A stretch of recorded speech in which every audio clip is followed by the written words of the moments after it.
रात का सन्नाटा। तुम अपनी पार्टनर को देखते हो। उसकी उंगलियां फोन की ठंडी रोशनी में नाच रही है। उसके होठों पर एक मुस्कान है जो तुम्हारे लिए नहीं है। तुम पूछते हो कौन है? वह नजरें उठाकर कहती है बस एक दोस्त। लेकिन उसकी आंखों में एक पल के लिए कुछ चमकता है, एक रहस्य। तुम्हें लगता है कि कुछ गलत है, एक ठंडक जो मौसम की नहीं है। यह तुम्हारे रिश्ते की दीवारों में एक दरार है जिससे सन्नाटा रिस रहा है। यह कोई वहम नहीं है, यह एक सोची समझी रणनीति है। मनोविज्ञान की अंधेरी गलियों में इसे इमोशनल हेजिंग कहते हैं। हेजिंग जैसे स्टॉक मार्केट में तुम अपने निवेश को बचाने के लिए करते हो। अगर एक स्टॉक गिरता है तो दूसरा तुम्हें बचाता है। वह भी यही कर रही है तुम्हारे साथ, तुम्हारे रिश्ते के साथ। वह तुम्हारे प्यार में एक बैकअप प्लान तैयार कर रही है। यह शारीरिक धोखा नहीं है अभी तक, यह उससे कहीं ज्यादा गहरा और खतरनाक है। यह भावनात्मक विश्वासघात है। वह अपनी भावनात्मक जरूरतें, अपनी असुरक्षा, अपने सपने किसी और के साथ साझा कर रही है।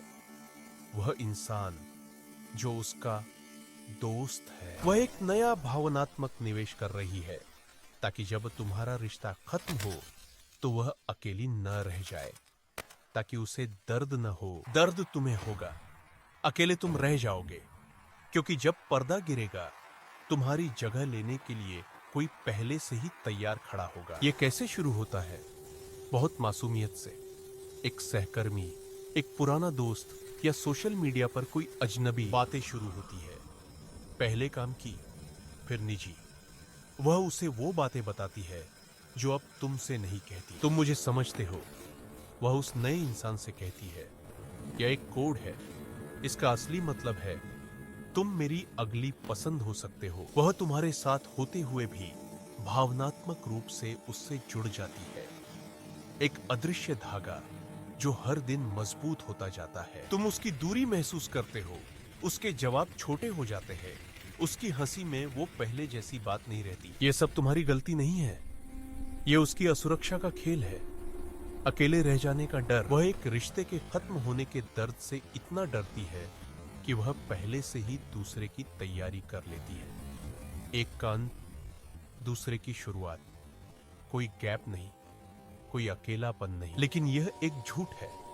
वह खुद को धोखा दे रही है, क्योंकि तुम एक घाव को भरने के लिए दूसरे इंसान का इस्तेमाल नहीं कर सकते। सोचो रोहन और प्रिया के बारे में। उनका रिश्ता परफेक्ट लगता था। बाहर से रोहन को लगा कि वे हमेशा साथ रहेंगे।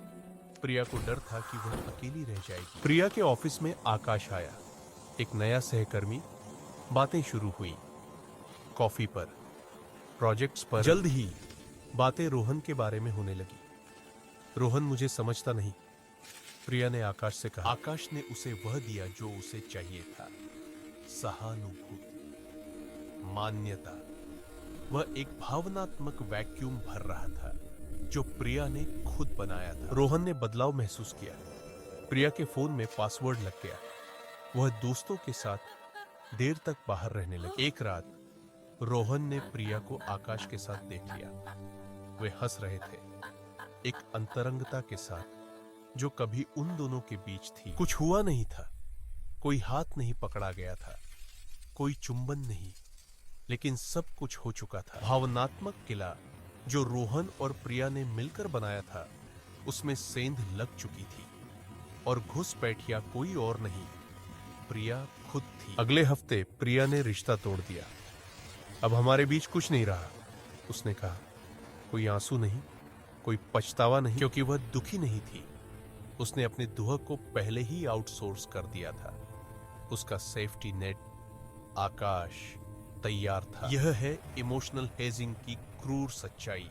यह कायरता है जिसे रणनीति का चोला पहनाया गया है। यह तुम्हारे साथी को एक वस्तु में बदल देता है, एक विकल्प जिसे तब तक इस्तेमाल किया जाता है जब तक कि बेहतर विकल्प न मिल जाए। अगर तुम्हें यह पैटर्न दिखाई दे रहा है तो इसे नजरअंदाज मत करो। यह तुम्हारी असुरक्षा नहीं है, यह तुम्हारी अंतरात्मा है। वह तुम्हें चेतावनी दे रही है। बात करो, सीधे पूछो, उसके व्यवहार में बदलाव के बारे में, उसकी भावनात्मक दूरी के बारे में देखो।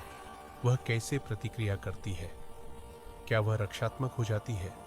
क्या वह तुम पर ही शक करने का आरोप लगाती है?